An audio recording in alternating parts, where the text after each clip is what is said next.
Be me. Cishar, corporate compliance director. Been married to Benjamin for 15 years. Met him in our late 20s at a work conference. He seemed different from other guys. Actually listened when I talked about my career goals. Told me he wanted a real partnership. Not some 1950s dynamic. We built what I thought was the perfect modern marriage. Both worked full-time. Both contributed financially. Split everything down the middle, like rational adults. Alternated cooking nights. Shared cleaning duties. Joint bank account. Sunday nights, we'd sit down with our shared Google Calendar and divvy up the week's responsibilities. Grocery shopping. Meal prep. Laundry. Bills. Maintenance. Everything color-coded and equitable. Felt proud of what we'd built together. None of that mental load you see other women complaining about. Benjamin did his share. I did mine. We were equals, or so I thought. Fast forward to 6 months ago, Benjamin starts acting weird. Coming home later from work. More time on his phone. Less interested in our evening debriefs about our days. When I bring up the calendar, he seems annoyed. Do we really need to schedule everything? Yes. Benjamin. We do because that's how functional adults operate. Suggest couples counseling. He agrees. But seems reluctant. First session? The therapist asks about our relationship dynamic. I explain our system proudly. How we've maintained independence while building a life together. How neither of us has had to sacrifice our ambitions. Benjamin just sits there silent. Therapist asks him to share his perspective. It's fine. I guess it's fine. After one session, Benjamin says he doesn't want to continue, says therapy isn't for him. 2 weeks later, he sits me down. I'm leaving. Just like that. 15 years, and he's leaving. My brain immediately goes to logistics. Okay. We need to figure out asset division. The house. We should get a mediator. He cuts me off. There's someone else. Feel like I've been punched in the stomach. Who, he won't say at first, finally admits it's someone from his gym. Her name is Bethany. She's 23. Arsher? San? I actually laugh. This has to be a midlife crisis thing. He'll come to his senses. You're leaving me for a child. He gets defensive. She's not a child. She's an adult. Okay. Benjamin. She was in high school when we got married. But sure, ask what this girl could possibly offer that I don't. He won't look at me. She makes me feel like a man. I feel my blood pressure spike. What does that mean? He starts talking, and I can barely believe what I'm hearing. Bethany doesn't work. She's focused on building a home. She cooks him elaborate meals just because she asks his opinion on everything. She thinks his job is important and impressive. She makes him feel needed. I'm still processing. I make you feel needed. We're partners. That's different. How? You don't need me. You make that very clear. You're completely self-sufficient. You say that like it's a bad thing. He just shakes his head. I'm tired of negotiating everything. I'm tired of the spreadsheets and the calendar and splitting grocery receipts. That's called being responsible adults. Benjamin, Bethany doesn't make me feel like a project manager. She makes me feel like a husband. Want to scream that he doesn't know what he wants. Instead, I go cold and logical. Fine. Leave. But you're going to regret this when you realize you traded a partner for a dependent. He moves out that week. Moves in with her. Her apartment that her parents pay for. Apparently, I throw myself into work. Tell my colleagues we're separating. They're sympathetic. But I can see the questions in their eyes.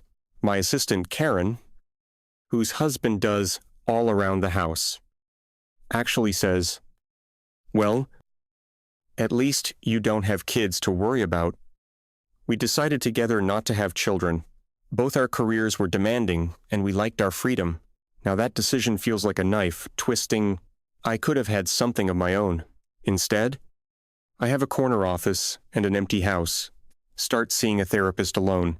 She's nice enough, but keeps asking how I feel. I feel like my husband is a cliché. I feel like everything I believed in was apparently wrong. I feel like I've been working a job for 15 years that I just got fired from. My sister calls to check in. She's been married to her high school sweetheart for 20 years. Stay-at-home mom. 3 kids. Does all the traditional wife stuff. I'd always felt a little superior to her, if I'm honest. Like I'd evolved past that. Now she's calling to comfort me. Men are simple creatures, she says. They want to feel respected and needed. I did respect him. I respected him enough to treat him like an equal. Maybe that was the problem. She says gently, want to throw the phone. Instead, I ask what she means. Some men don't want to be equal. They want to be the leader. That's patriarchal programming, she sighs. Maybe. But it's reality. We hang up and I pour myself a large glass of wine. Start looking at Bethany's social media like a masochist. Her Instagram is public. Pictures of elaborate, home-cooked meals. Her in sundresses. Her and Benjamin, hiking. Seeing him with his arm around her. She's posted a picture of cookies she made for my hard-working man. I want to vomit. There's a selfie of them together. Benjamin looks happier than I've seen him in years. He's looking at her the way he used to look at me. Actually, no. He's looking at her differently. Like she's precious. Like she needs protecting. He never looked at me like that. I didn't want him to. I wanted to be seen as capable and strong. Apparently, that's not sexy. The divorce proceedings start. My lawyer is a shark. She's going to take him for everything. Feel a grim satisfaction about it. At least I'll win this. Benjamin's lawyer sends over his proposed division. It's actually fair. More than fair. He's offering me 60% of the assets. The house. Most of the retirement accounts. My lawyer is thrilled. I feel empty. He's buying his way out.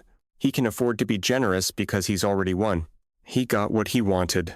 Sign the papers. We meet one last time to finalize everything. He looks good. Relaxed. There's a lightness to him I don't recognize. You look happy? I say and hate how bitter I sound. He has the grace to look uncomfortable. I didn't mean for this to happen, but you're glad it did. He doesn't deny it. Can I ask you something, I say? Sure. What was the point of the last 15 years? What do you mean? You told me you wanted a partnership. You said you weren't like other men. You said you respected my career and my ambitions. I did. I do. But apparently, you wanted someone who'd give all that up to wait on you? He's quiet for a long time. It's not about waiting on me.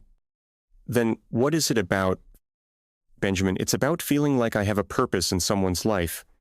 You had a purpose in my life. No, I had a role. We had an arrangement. It was efficient and equal and completely soulless. His voice breaks a little. When did you start feeling that way? I don't know. Gradually. It's hard to pinpoint. And you didn't think to tell me I tried? You turn it into a discussion about emotional labor and communication frameworks. He's right, and I hate that he's right. I did do that. Because feelings are messy and I like things organized. So, what? Bethany just intuitively understands you. She tries to make me happy. That's it. There's no negotiation or scorekeeper. I tried to make you happy. You tried to make us equal. That's not the same thing. We sign the papers in silence. He leaves. I sit in the lawyer's office and stare at my copy of the divorce decree. 15 years, reduced to a legal document. Go home to my house. That's now just mine. It's perfectly clean because I maintain it on my weekly schedule. The fridge has my meal-prepped containers lined up. Everything labeled and dated. I heat up chicken and quinoa and sit at the dining table alone. Think about Bethany probably cooking Benjamin a roast or something, plating it nicely, them eating together while she asks about his day. Really asks. Not just going through the motions between checking work emails. I check my work emails while I eat. Realize I'm doing exactly what I'm imagining, criticizing her for not doing. Don't know what that means. Weeks pass. Throw myself harder into work. Take on extra projects. Volunteer to lead the Diversity and Inclusion Committee. At least there I can talk about equality and partnership and have people nod along. My friend Michelle from book club reaches out, wants to get drinks. She's going through a divorce. 2. We meet at a wine bar. She's angry. I like that. Her husband left her for a secretary. Another cliché. Men are trash. She says, I agree. We're both successful women. We both have advanced degrees, good salaries, our own money, and we both got left for younger women who need them. What's wrong with being independent, Michelle asks. Nothing. There's nothing wrong with it. Then why does it keep happening? Don't have an answer. We get drunk and take an Uber home, wake up hungover, and check my phone. Benjamin's number is still in my favorites. I never deleted it. Scroll through old texts. They're all logistics. Can you grab? Milk is greater than? Clears throat is greater than? Running late? Be home at 8:00. Your turn to take the car in for service. When did we stop saying I love you? Try to find the last time either of us said it in text. Have to scroll back almost 2 years. It was my birthday. He wrote, Happy birthday. Love you. I wrote back, Thanks. Don't forget we have dinner reservation at 7:00. Jesus Christ. I didn't even say it back. Sit with that realization. Go to therapy and bring it up. Do you think you were afraid of vulnerability, my therapist asks? I wasn't afraid. I just didn't think relationships needed to be performative. Is expressing love performative? It can be. People say it out of obligation all the time. Did Benjamin say it out of obligation? Think about this. No. I don't think so. I think he actually meant it. And I meant it. 2. I just didn't need to say it constantly. Did he need to hear it, feel defensive? If he needed constant validation, that's his issue. Therapist just looks at me. That means I should think about what I just said. Healthy relationships include vulnerability and reassurance. I thought healthy relationships were built on mutual respect and equality. They can be both. Mind blown. Apparently, I've been thinking about this all wrong. Or maybe I've been right and the world is just up. Don't know anymore. Attend a work function. One of the senior VPs has his wife there. She's younger. Probably early 30s. She worked in marketing before they had kids. Now she stays home with their 3 children. I've always felt a bit sorry for her. Given up her career. Completely financially dependent. Watch them interact at the cocktail hour. The way she touches his arm when she talks to him. The way he lights up when someone asks about their kids. She's smart. Engaging. Asks me about my work with genuine interest. Don't you miss working, I ask? She considers this. Sometimes. But I like what I'm building at home. Our family is my career now. But what about your identity outside of being a wife and mother? She smiles. I have hobbies. Friends. I volunteer. I'm still me. I just prioritize differently. Want to argue. But she seems genuinely happy. Doesn't it bother you being financially dependent? We see it as our money, not as money. I contribute differently. But equally, there's that word again. Equally, but it means something different to her. She excuses herself to check in with the babysitter. Her husband watches her walk away with obvious affection. 15 years of marriage and 3 kids, and he still looks at her like that. Benjamin never looked at me like that. Or maybe he did, and I was too busy checking my phone. Drive home alone. House is dark and empty. All my independence and equality got me a dark, empty house. Pour wine and sit in the living room we decorated together. Minimal. Modern. Carefully curated. It looks like a hotel.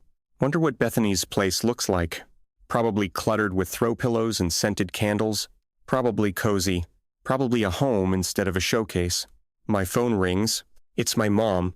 She's been worried about me. How are you holding up? Sweetie, I'm fine. Mom? You don't have to be fine. I know, I just am. Your father and I never understood your arrangement with Benjamin. Feel myself getting defensive. Our arrangement was a modern, equal partnership. I know, honey, but marriage isn't a business contract. It's not supposed to be unequal, either. There are lots of ways to be equal. Everyone keeps saying this. Dad made more money than you? You did more housework. How is that equal? I chose to stay home when you kids were young, and your father never made a major decision without consulting me. We valued each other's contributions differently. But you were dependent on him. And he was dependent on me. Just in different ways. Never thought about it like that. Do you regret it? Not for a second. We built a beautiful life together. She has been married for 45 years. What do I have? A career and an empty house. We talk for a while longer. She doesn't say I told you so. Even though she probably wants to. After we hang up, I do something I haven't let myself do. I cry. Really cry.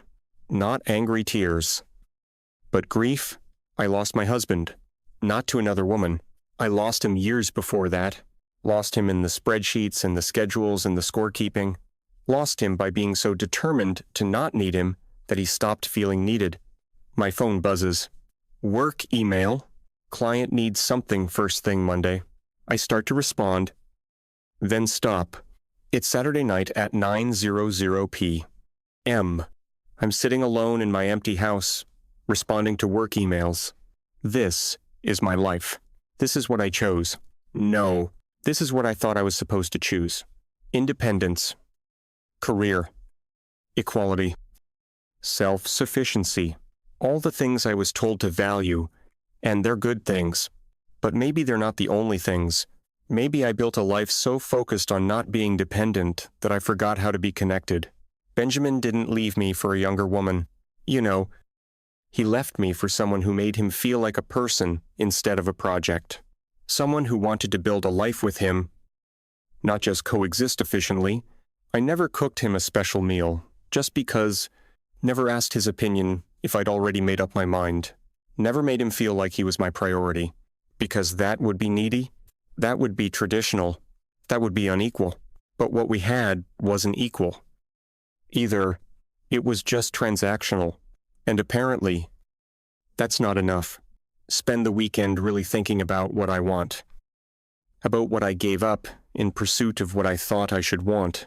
My identity has been wrapped up in being independent and successful for so long. I don't know who I am without it. Monday I go to work. My colleague, James, asks if I want to grab lunch. He's been divorced for 3 years. We've talked a few times about it. How did you move on, I ask, over sandwiches. Therapy. Time. Dating. Eventually. I don't mean practically. I mean, how did you reconcile what you thought your life would be with what it became? He thinks about this. I had to accept that my marriage failed, partly because of me. My marriage failed because Benjamin chose someone else. Did he, though, or did you both choose other things over the marriage? Want to argue, but can't. I chose equality. Did you choose connection? Hell? When did James become a philosopher? They should have been the same thing. But they weren't? No. They weren't. We finish lunch and go back to work. I'm in a meeting about quarterly projections. My phone vibrates. It's Benjamin. Can we talk? My heart rate spikes. Wait until after the meeting to respond. About what I want to make sure you're okay. I'm fine. I know this has been hard. Want to tell him he has no right to check in. Want to tell him I don't need his concern. Instead, I write, "Can we meet for coffee? We meet the next day." He looks nervous. I probably do. 2. We make small talk for a minute. Then he asks, "How are you?" Really, honestly. I'm struggling with the fact that everything I believed in apparently drove you away. He shakes his head. Your beliefs didn't drive me away. Then what did? The way we practiced them? Maybe. We stopped being people and became roommates who split bills. I thought that's what you wanted. You said you wanted a partnership. I did. I do. But partnership doesn't mean everything has to be exactly 50/50. It doesn't mean we can't need each other. I needed you. For what you made it very clear you could do everything yourself. He's right again. I prided myself on not needing him. I'm with Bethany because she lets me take care of her. She values what I bring to her life beyond just a paycheck. I valued what you brought. Did you, or did you just make sure I contributed my share? Sit in silence. I think I forgot how to be soft. I finally say, "What do you mean?" I was so focused on being strong and independent that I built walls. I treated our marriage like a business arrangement because that felt safe and equal. You don't have to be strong all the time. I thought I did. I thought that's what it meant to be a feminist. To be equal, Benjamin reaches across the table. Doesn't touch me. But the gesture is there. Feminism is supposed to be about choice. Right. You chose to build walls. And you chose to leave. Yeah. I did. And I'm sorry for how I did it. I should have tried harder to communicate. Would it have mattered? He considers this. Probably not. I think we were headed here anyway. We wanted different things. Apparently, I wanted the wrong things. Not wrong. Just different than what I needed. We talk for another hour. It's the most honest conversation we've had in years. Maybe ever.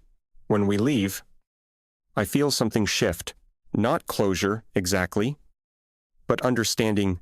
I built a marriage based on a principle instead of on connection. I was so afraid of being the dependent woman. I thought I was supposed to reject, that I rejected intimacy. 2. Drive home and look at my empty house with new eyes. This is what victory looks like, apparently. Equal, independent, self-sufficient, and completely alone. I won the battle against traditional gender roles, but I lost the war for connection. My phone rings. It's Michelle. She started dating someone new. Wants to tell me about him. He's nice, respectful, has a good job, and here's the crazy part. She says, he actually asked if he could take care of me. What did you say? I almost said no automatically. But then I thought, why not? So, you said yes. I said yes to letting someone care about me. Yeah, isn't that regressive? Is it, or is it just being human? Don't have an answer. Michelle is happy though. I can hear it in her voice. Something I wasn't for years. We hang up and I sit with this. My entire adult life, I've been fighting against something. Traditional roles. Dependency. Inequality. What have I been fighting for though? What do I actually want? Realize with startling clarity that I don't know. I know what I'm supposed to want. Career success. Independence. Equality. I have all of that, and I'm miserable.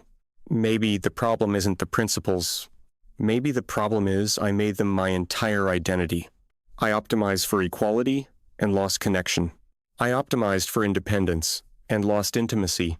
I optimized for strength and lost softness. And Benjamin found someone who offered what I wouldn't, not because she's better, but because she was willing to be vulnerable in ways I wasn't.